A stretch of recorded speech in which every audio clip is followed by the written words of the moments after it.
师徒二人重新上路，期间遇到穷苦人家的女孩被继母逼良为娼，骆音凡出钱相救，归还其自由。岂料女孩不愿离开，希望留在他身边侍奉。虫子心思单纯，尚且不明白女孩的用意，只知道她名叫听雪，父亲去世后遭受欺辱。骆音凡看出听雪城府极深，无非是想借助自己的身份拜入仙门，夜里入住客栈，还识破他躲在门外偷听谈话。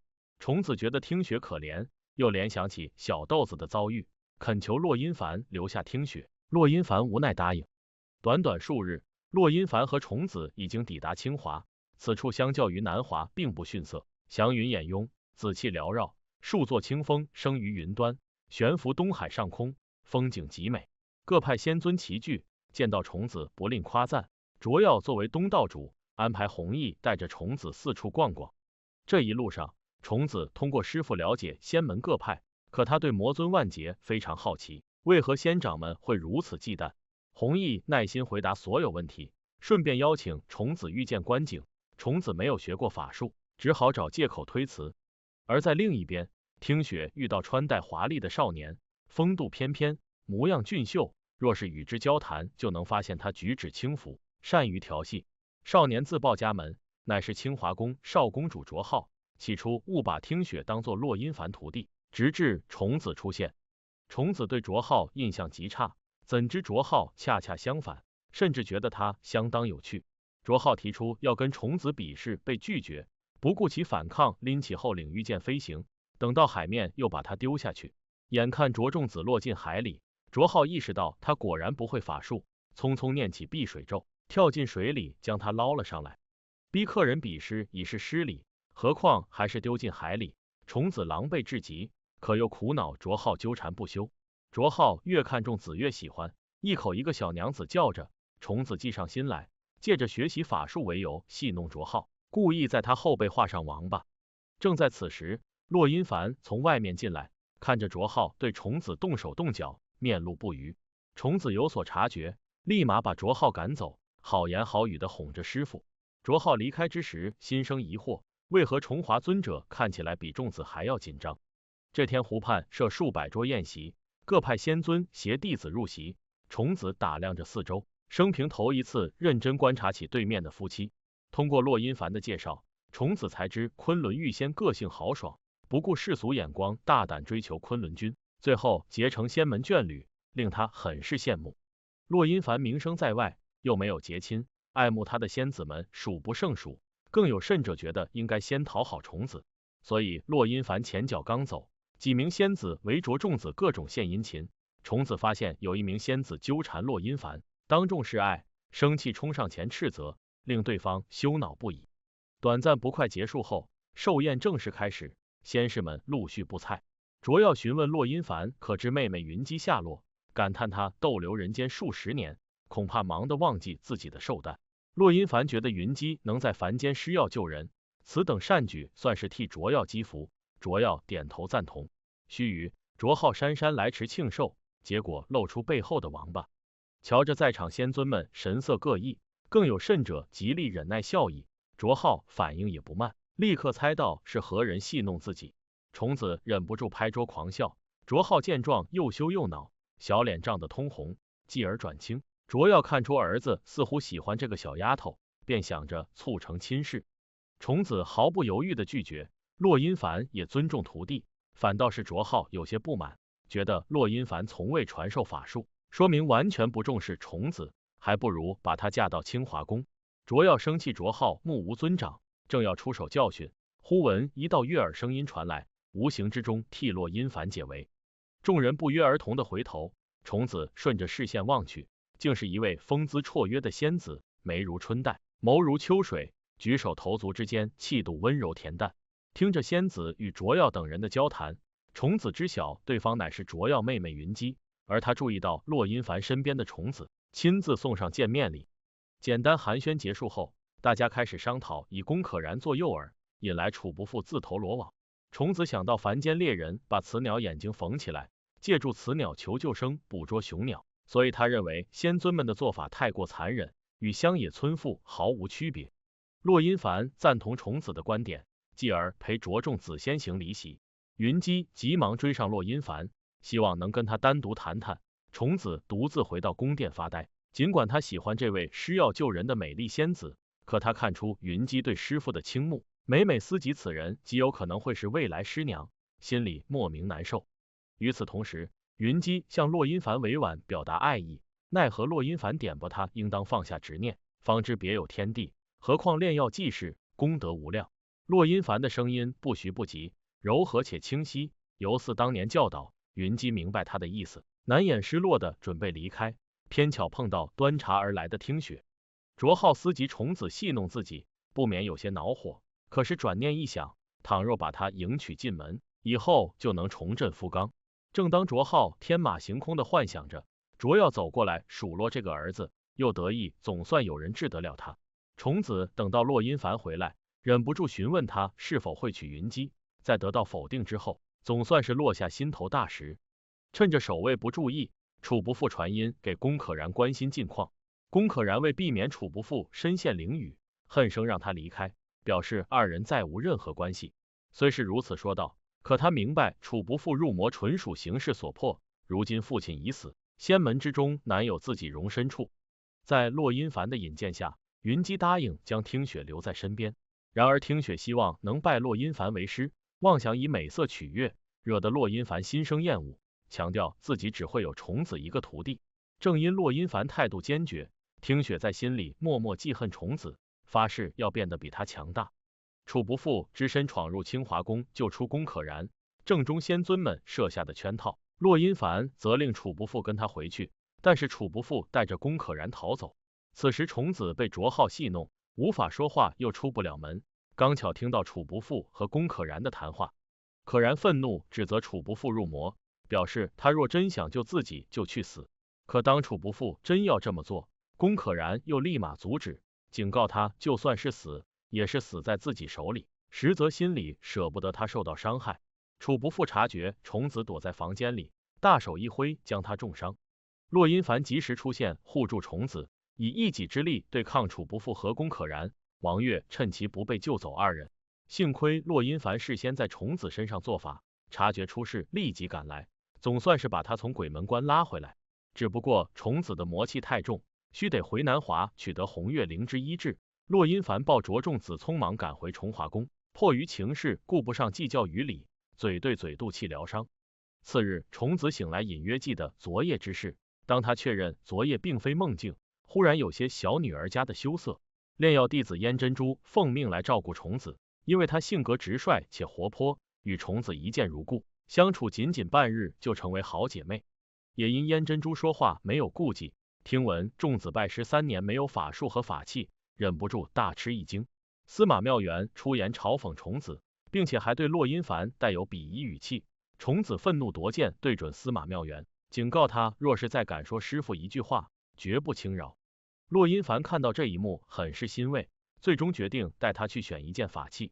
看着眼前五光十色且华丽非凡的物件，虫子露出惊艳的目光，可他又无从下手，便让师傅替自己做主。洛阴凡取来天降玄铁锻造的银色法杖，取名星灿送给虫子，希望他正气内敛，如同星辰般普照人间，心怀苍生。其实，在众多法器之中，星灿法杖并不怎么起眼，主要贵在天然带正气，通常不会任心念邪恶之人为主，而且法杖无法像剑善于攻击，防守却是绰绰有余。洛阴凡令舍剑取法杖，皆因虫子天生煞气的缘故，还望他与法器相辅相成，少锋芒，多克制，谨记善念。自从虫子得到法杖之后，每日勤加修炼，御剑飞行不难驾驭，早已能够熟练自如。可正因众子习得法术越多，余度越是顾虑他魔性难以控制，所以洛阴凡发誓要必须练成静心之术，如此方可避免虫子入魔。除了练习法术之外，虫子还会尝试给洛阴凡制作各种糕点，尽管糕点味道相当难以下咽，可是这位好师傅依旧不忍打击徒弟的信心。接下来的日常相处中，照常充满着欢声笑语，虫子和洛阴凡对彼此的感情也在不知不觉间发生变化。如今龚可然已被关押昆仑，逆伦之剑尚在楚不复手里。洛阴凡得知此事，决定独自前往夺回魔剑。临行之前，骆阴凡将灵台印传授给重子，此等印法乃是上古天神所创，危急时刻用来自保或救人，护助心神魂魄。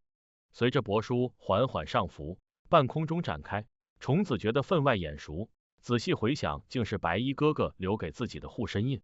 思及白衣哥哥极有可能就是3000仙门弟子之一，护送魔剑途中惨死，重子心里很不是滋味。骆阴凡叮嘱他切记紫竹峰的第3条规矩，绝不可执意报仇，否则仇恨蒙蔽心智，从而衍生心魔。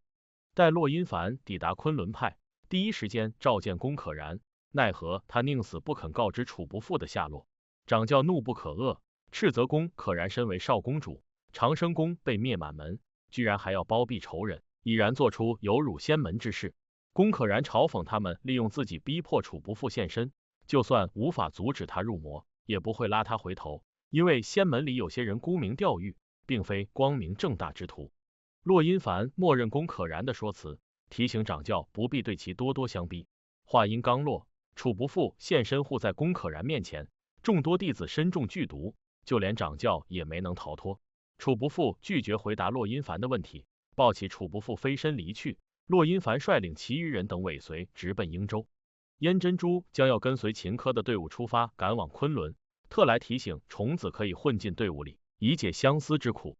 起初秦科没有答应重子的恳求，直到沐浴出面应允，安排秦科多加留心照看，暂且瞒着闵云中，暂且不会出事。随后一行人浩浩荡荡出发，途经附近集市时，重子遇见卓浩带着2位侍女。卓浩看到重子立马眉开眼笑，嘴里喊着小娘子，又开始动手动脚。秦科挺身而出，重启如见救星般飞奔过去。卓浩看看秦科，又看着他身后的重子，笑意逐渐收起。双方互相行礼攀谈，表面功夫做足，可眼中锋芒尽显，就连说话都带着火药味。这一路上，卓浩跟在重子身边献殷勤，令他烦不胜烦。秦科屡次出面维护，燕珍珠以旁观者视角看得清清楚楚。弟子们在客栈留宿，司马妙元单独一间房，重子和燕珍珠一间房。秦科为避免卓浩骚扰重子，坚持要跟他同一间房。等到第2天早上，燕珍珠要拉着重子出去逛逛，没想到卓浩突然凑了过来，秦科要陪司马妙元采购东西，提出5人同行。秦科和卓浩对重子各种示好，一个送肉包子，一个送糖葫芦，重子视若无睹，反倒是司马妙元心生妒忌。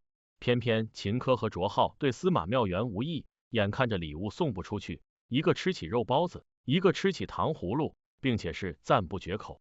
随后几人来到街边贪吃馄饨，重子吃得极烫嘴，秦科赶紧递来凉茶，卓浩则是给他扇风。司马妙元越看越不爽，提醒卓浩就算献殷勤，也要挑一个识相入眼的女子。卓浩立马反驳，觉得重子甚合眼缘。秦科认为卓浩如何看不重要，最终决定权在于重子。司马妙元得知重子擅作主张混进队伍，闵云中完全不知情，继而写信传回南华派，责备重子这么做会连累秦科。重子为出口恶气，半夜溜进房间，在司马妙元脸上画王八。司马妙元生气不已，准备要拔剑教训他，结果卓浩出手保护重子，秦科更是挡在重子身前。接下来2天里，众弟子陆续出发赶路，至于重子则是留在客栈等待师傅。骆阴凡得知重子下山，既惊且怒，隐约感到不祥，因此顾不得其他日夜兼程前去会合。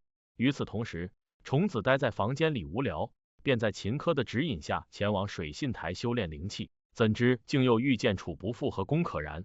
虽然龚可然遭受仙门鞭刑，可他依然拒绝跟楚不复私奔，表示2人恩断义绝，再无半点可能。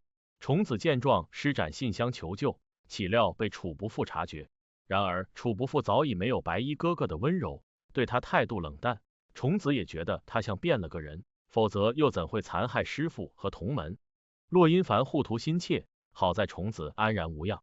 楚不复像是瞧见稀奇事，嘲讽骆阴凡竟会为徒弟如此失态。可即便能保护重子一时，也断然保护不了一时，毕竟大家都清楚重子天生煞气，注定要去他该去的地方。